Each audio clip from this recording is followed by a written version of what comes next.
The restaurant overlooked New Shanghai's glittering skyline, where human skyscrapers intertwined with alien architectural marvels. Mark Jensen tugged at his collar, regretting every decision that had led him here. His sister had insisted, "You need to move on, Mark. Emma needs to see you happy again." He'd said yes to shut her up. Now he sat across from Lady Saphira, and the universe seemed intent on mocking him. She was magnificent and terrifying in equal measure. 8 feet of scaled elegance with emerald green skin that shimmered under the ambient lighting. Her eyes, vertical slitted and gold, tracked his every micro-expression. Smoke wisped from her nostrils when she breathed.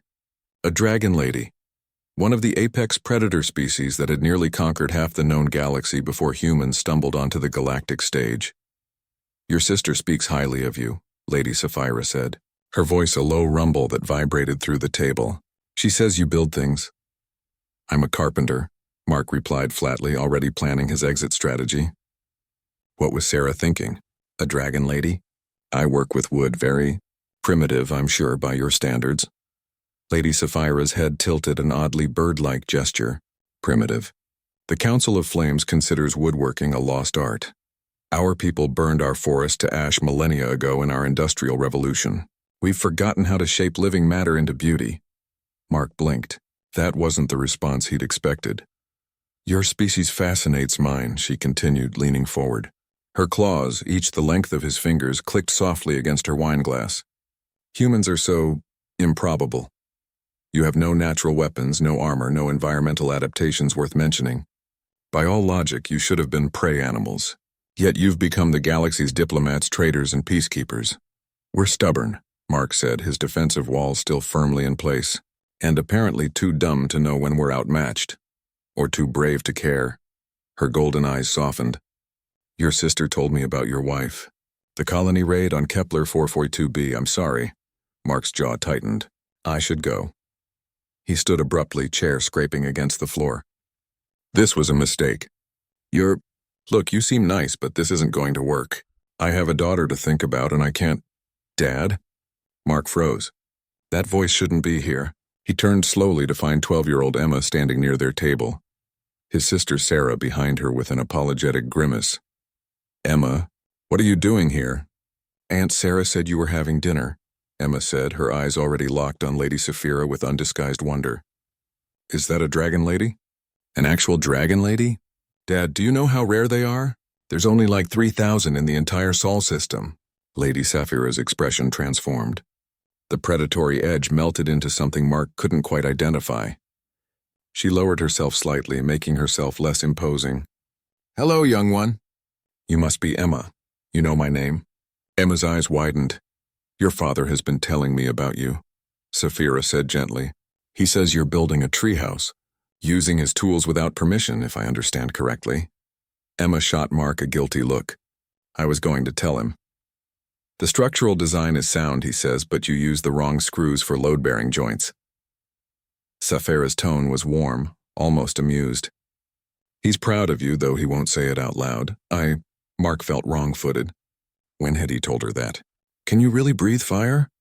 Emma asked, bouncing on her heels. "Emma, that's rude." "It's all right." Saphira glanced around the restaurant, then gestured to the balcony. "Shall we step outside?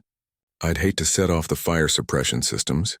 Minutes later, Mark watched from the balcony doorway as Lady Saphira demonstrated for his daughter. A careful, controlled stream of flame that turned the night air into rippling gold. Emma's face glowed with delight.